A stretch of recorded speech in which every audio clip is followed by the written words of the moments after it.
Namastê, pessoal, tudo bem?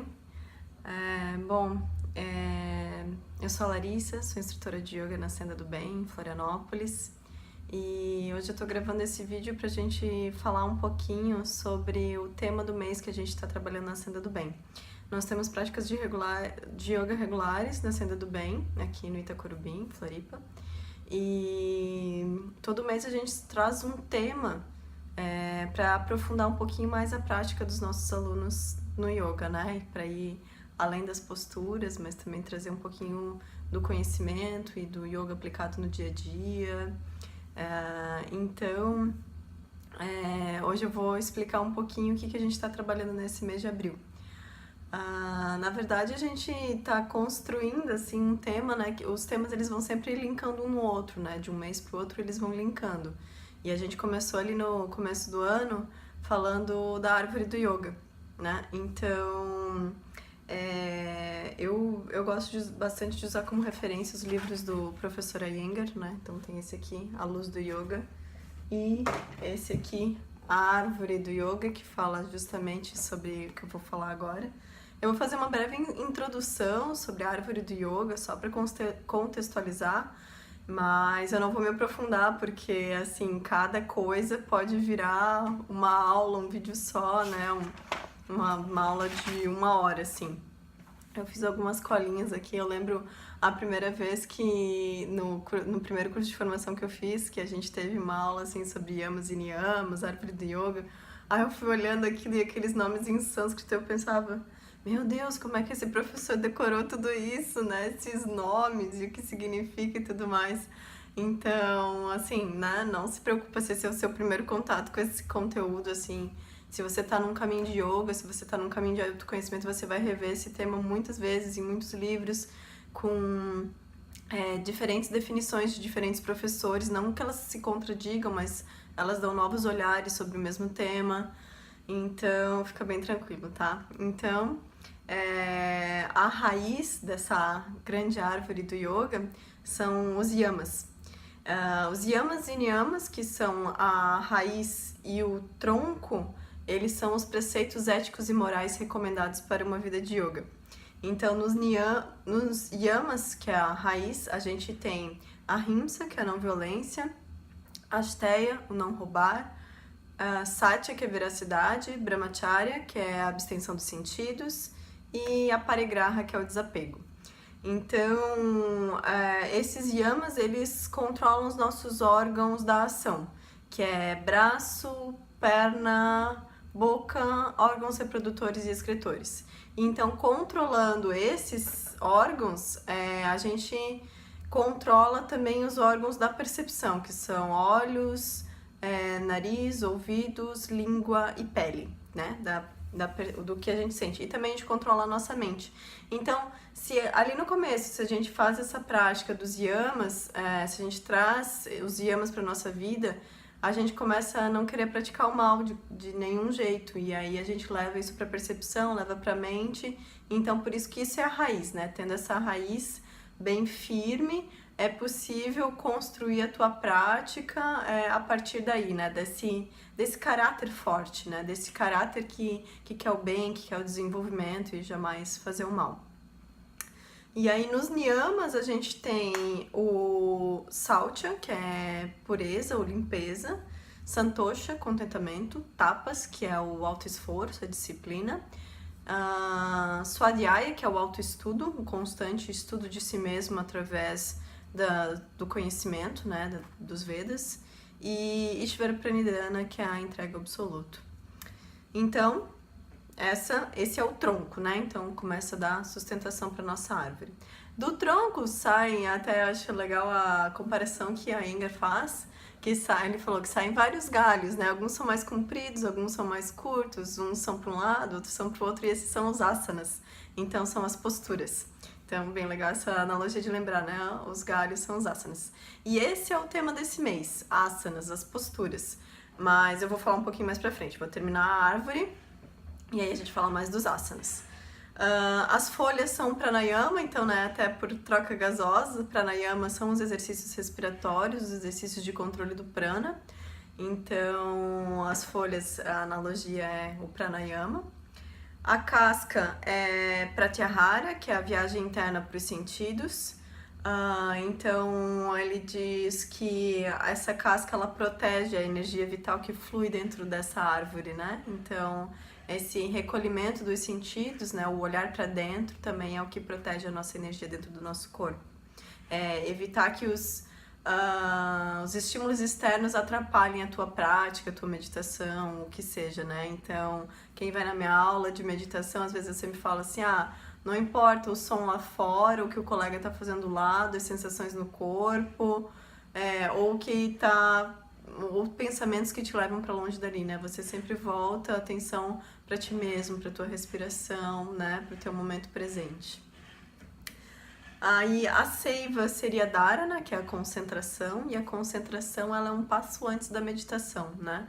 Então, quando a gente começa a praticar meditação, a gente faz muita concentração, na verdade, né? A gente encontra pontos focais para se concentrar, para aí sim, com a prática constante, chegar num estágio de meditação. E a meditação seria a flor da árvore, e se chama dhyana. E o fruto seria samadhi, que seria então quando o corpo, mente e alma se unem e se fundem com o espírito universal, né? Então seria o estágio onde todo yogi gostaria de chegar, né? Ou como algumas pessoas falam que é a iluminação, tá? Então essa é a nossa árvore, né? Da raiz até o fruto, essa seria a nossa árvore. E o tema desse mês, então a gente fala das posturas, dos asanas. E, tá, postura, quem vê pensa assim, é atividade física, eu vou lá para fazer um exercício, para cuidar do meu corpo, ok, é isso também, mas é muito além disso, né? Então, os asanas, eles exigem que exista a prática dos yamas e niyamas para que os asanas realmente não sejam só uma prática física, mas sim uma prática que vai forjando o teu caráter, o teu estilo de vida. Quando você tem uma prática constante de asanas, você vai perceber que você vai começar a mudar muitas coisas na tua vida. Você começa a mudar a tua alimentação, começa a mudar a tua energia sexual, começa a mudar a forma como você se relaciona, com quais pessoas você quer estar, com quais você não quer. Então, realmente, se você faz a prática de asanas com uma intenção correta e aprofundada, você conquista muito mais benefícios além do físico. E o físico, assim, se você tem uma prática regular, você percebe rapidinho também, né? O corpo ficando mais forte, mais flexível, mais saudável, com menos dores, tá? Então, a Iyengar comenta que existem algumas exigências para a prática dos asanas, das posturas. Disciplina, fé, tenacidade e perseverança para praticar regularmente. Porque não adianta ir lá praticar uma vez na semana num espaço de yoga, não vai dar resultado. Vai dar resultado, mas muito pequeno, sabe? Então, por isso, perseverança, disciplina. O recomendado é praticar todo dia, ter uma prática pessoal de praticar todo dia. Quando você vai no espaço de yoga, você aproveita o ensinamento do professor para ele te ensinar as posturas, para ele corrigir as tuas posturas, para ele te ajudar a evoluir na tua prática. Mas o ideal é que você vá aprendendo e aprenda a fazer a sua prática sozinho em casa também. Mas, né, ter o contato com o professor é muito importante para você não se machucar praticando sozinho, né?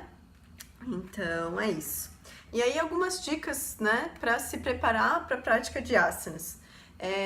Sobre higiene e alimentação.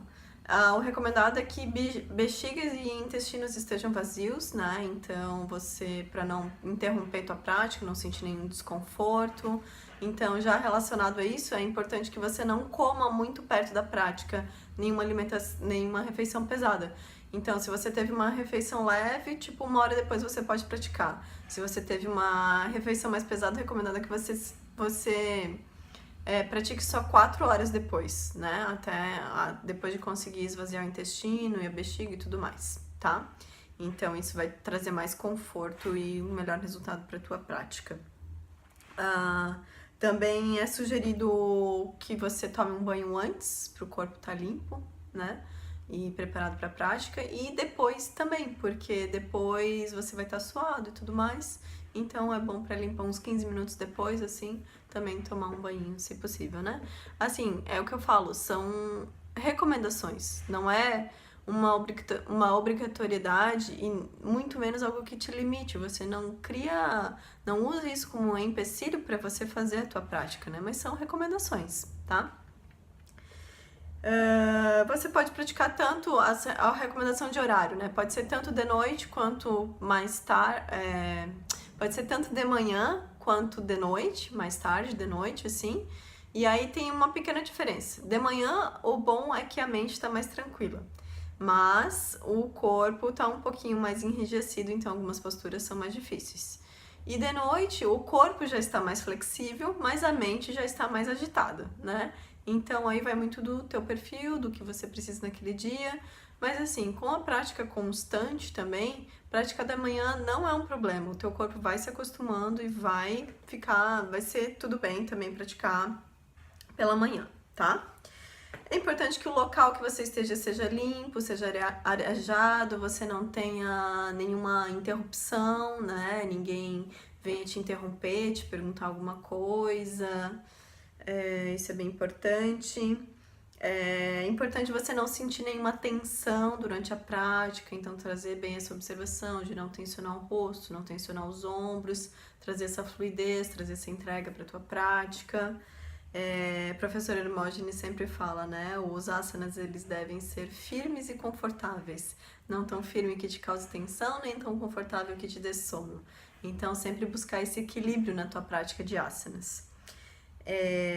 Sempre inicialmente você pratica de olhos abertos para você poder se corrigir, se observar, ver para que direção você está indo.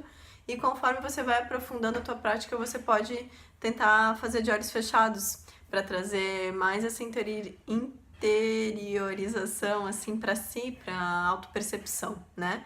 Então, reduzindo os estímulos externos e olhando mais para si. E evitar praticar com o espelho, porque você vai se corrigir através do espelho e às vezes nosso corpo não é totalmente simétrico e isso pode acabar te machucando. Então, né, confia no que você tá sentindo, no que você tá vendo com o teu olho ao vivo ali, não pelo espelho, tá? Então, evitar o espelho é bom.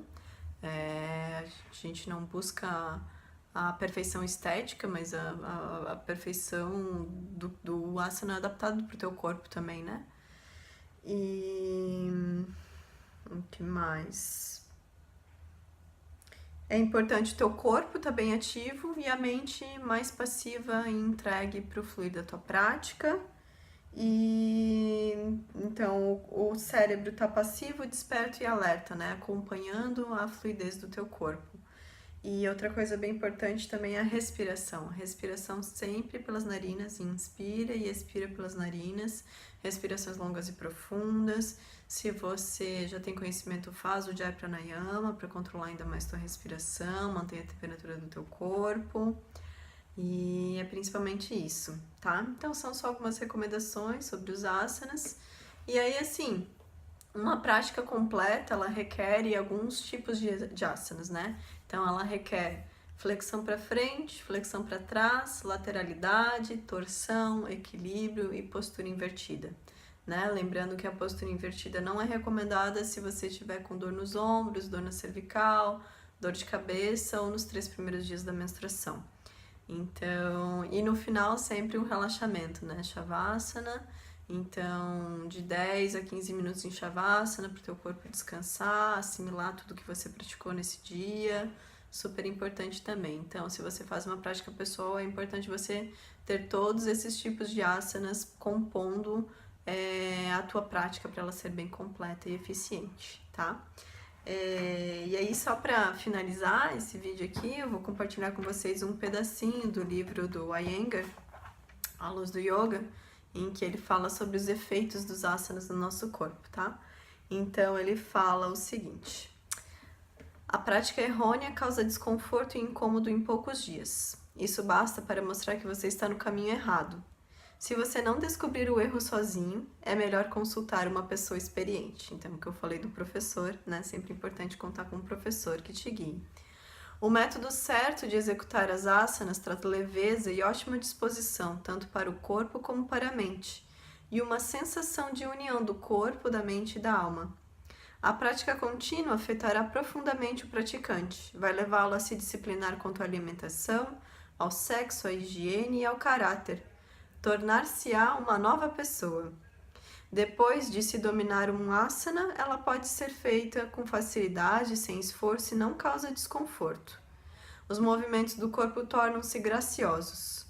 Ao executar as asanas, o corpo do praticante assume numerosas formas de vida encontradas na criação, do inseto mais primitivo ao sábio mais perfeito, e aprende que em todos sopra o mesmo espírito universal, né? Então, é muito lindo, né? Então, o que parece uma simples prática de posturas tem uma profundidade enorme, assim, né? Então, é isso, só queria compartilhar um pouquinho mais com vocês sobre o que vai ser esse mês aí, que a gente vai estar aprofundando esse mês na Senda do Bem. E para quem não pratica com a gente também, acho que é um conteúdo super válido, super introdutório, né? Bem básico. Um vídeo aqui bem caseiro também, né? Então, mas a intenção é compartilhar o conteúdo e espero que vocês gostem. E se tiverem dúvidas, pergunta aí embaixo também, que aos poucos a gente vai respondendo, tá bom? Então, é isso. Fico aí à disposição para responder qualquer dúvida e aprofundar o tema com vocês.